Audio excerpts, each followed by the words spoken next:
Armenians have been living in Jerusalem for over 2,000 years. The Armenian connection to Jerusalem predates the Christian era. The first Armenians to set foot in the Holy Land, pagan idol worshippers, would have been conscripts or mercenaries marching with the conquering armies of Tigranes II. Historically, it is uncertain whether Tigranes did actually conquer Jerusalem, but there is no doubt that he had overrun Judea. Some of his soldiers settled in the region, others moved north towards the greener pastures of the Fertile Crescent, that would have included Syria and Lebanon, and a number settled in the land of Canaan. When the Armenian nation became the first in the world to accept Christianity as its state religion, my ancestors lost no time making the pilgrimage to Jerusalem. They came on the back of camels and donkeys, braving the long travails of danger and hardship, but their first sight of the Golden City with its towering walls, reinforced their faith. In one caravan alone, there were more than 700 camels. Halfway between Jericho and Jerusalem, the pilgrims paused to set up what would later become the foundation for the first Christian monastery in the Holy Land. The site, now known by its Arabic name of Khan el-Ahmar, the Red Khan, or Caravanserai, also features in the Bible as the place where the Good Samaritan came to the succor of the injured traveler. A typical feature of those early monasteries was the creation of a floor mosaic with the emphasis on depicting local flora and fauna.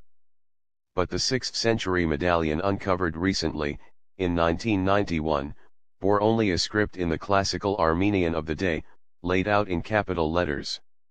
Historians estimate that the Armenians had built hundreds of monasteries and churches along the width and breadth of the Holy Land, but today only a handful survive, among them the magnificent Cathedral of St. James, situated within the convent that is the seat of the Armenian Patriarchate. Armenians are a nation of survivors.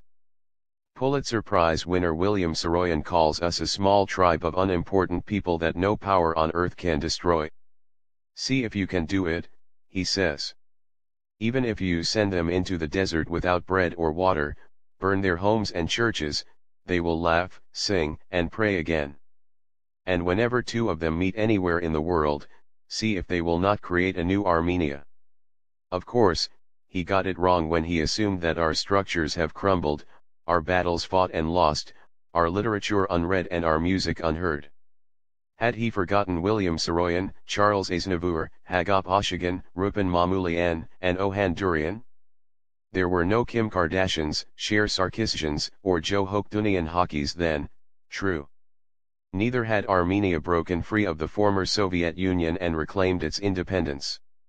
The Persians tried to force Christian Armenia into fire worship and failed. The Turks tried to exterminate the flower of Armenian intellectual, artistic and religious culture, and failed. Perhaps, in time, the Armenians are destined to succumb to the insipid wiles of assimilation where armies and armaments made no headway.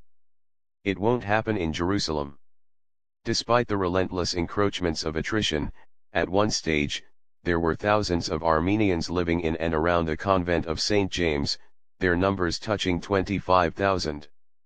Today, that has shriveled to a fraction, but although the political future remains uncertain as Israelis and Palestinians wrangle over the status of the city they have made their home, Armenians know that the imprint they have made on Jerusalem is indelible.